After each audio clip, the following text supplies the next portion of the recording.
Hi, I'm Sophie and welcome to my world. So recently we had an event where we went in and we made little tiny terrariums with our clients, and it was so much fun that I thought it would be fun to show you how to make your very own little tiny terrarium. For this project you will need small containers, small rocks or gravel, charcoal, a hammer, potting soil, little plants like moss and lichen, little figurines, a water source such as a spray bottle, a stick, napkins, paper towel, Q-tips, scissors, and spoon. So these are super fun to make, and on my website, www.sophie-world.com, I'll have a list of all the little plants that you can use, but basically think tiny, like ground covering. This is what I've got here, is little ground covering that we can use. You want to just make sure that they have a significant root source so that you can gently take them out of the dirt and that their roots are still intact. That's the one thing that's most important. So you can actually find, in your backyard, you could find some mosses and lichens and that sort of stuff that could be used.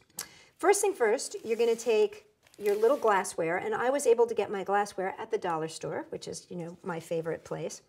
And we're going to take some little tiny stones. Now these can be any kind of stones that you can find. I'm going to use white ones so that you can see. And you're just going to make a little layer of stones on the bottom. This is to make sure that the water doesn't get bogged down in your soil, because you don't want your little plants to rot.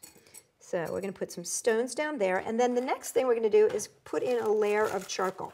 Now the reason I said you need a hammer is because you can take a regular charcoal briquette, just make sure it's all natural and doesn't have any chemicals in it, and you can, I didn't do it here because it makes so much noise, but basically you put your charcoal briquettes into a plastic bag and then use a rubber mallet and just go bang, bang, bang. You do it on the ground, do it on, a concrete surface or a rock surface or someplace like that that's nice and sturdy, and they'll break up pretty easily and pretty quickly. And you're just going to take a layer of this and put that right over top of your rocks.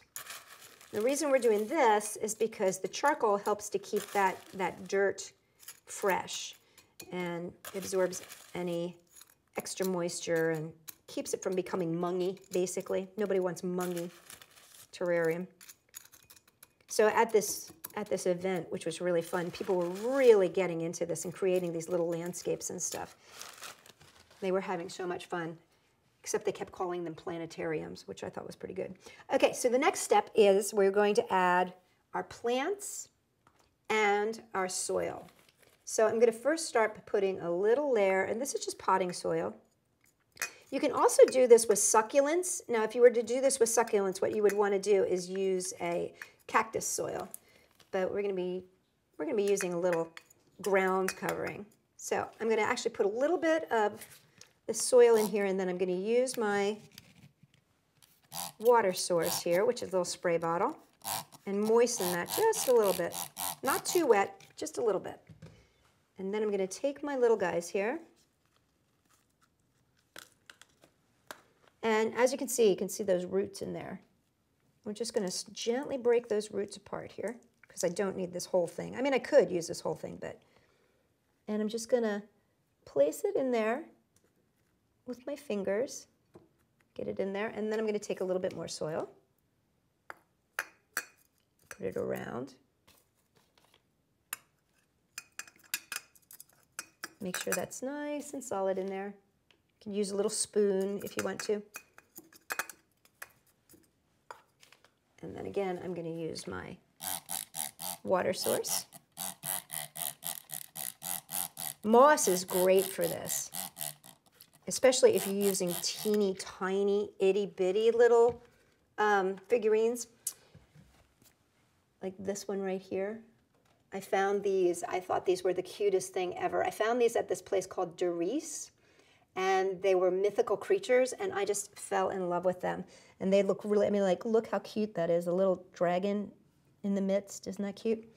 So now, the reason that I had suggested that you have a little paper towel and a stick is to get in there and clean off your sides a little bit if they start to get a little soil-ridden and mungy. So you can just kind of come around with with this little paper towel on a stick and just kind of tamp that down, make sure that that's not messing up your glassware. And you can always use a Q-tip as well to get in there, clean that.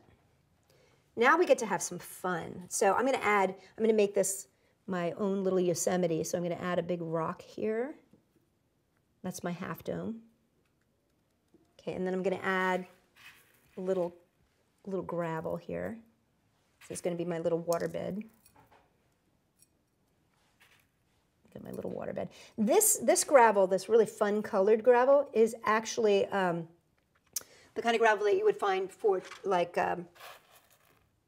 fish tanks. And it's great. It comes in all these amazing colors, including like these hot pinks and oranges and things like that. I'm going to put a couple little white ones in here. And it's pretty inexpensive too. You can get a big old bag of it. But again, you know, if you don't have to spend a lot of money, you can just go out in your backyard or in nature and find the appropriate things right there in nature for you. So now I get to add my little animals, and I found these. These are so cute, aren't they? They're little tiny mushrooms, and they actually have this little bit of wire on them, which makes them very helpful because I'm going to cut off about 3 inches there so that I end up with just an inch left here. That's why I need those scissors. And then I can just stick this down into the soil and they stay wherever I want them to, which is great. And once again, I'm just going to cut that right there. Put a second one over here. And maybe we'll do one more just because they're fun. Snip. Put that in here. So we've got our kind of own little half dome there. Okay, now I could put in my little tiny dragon. Wouldn't he be cute? But I think I'm going to put in a bunny instead. I love these bunnies. And again, I got these at this place called Doris, which is an online shop, and I will make sure that there is a link down below.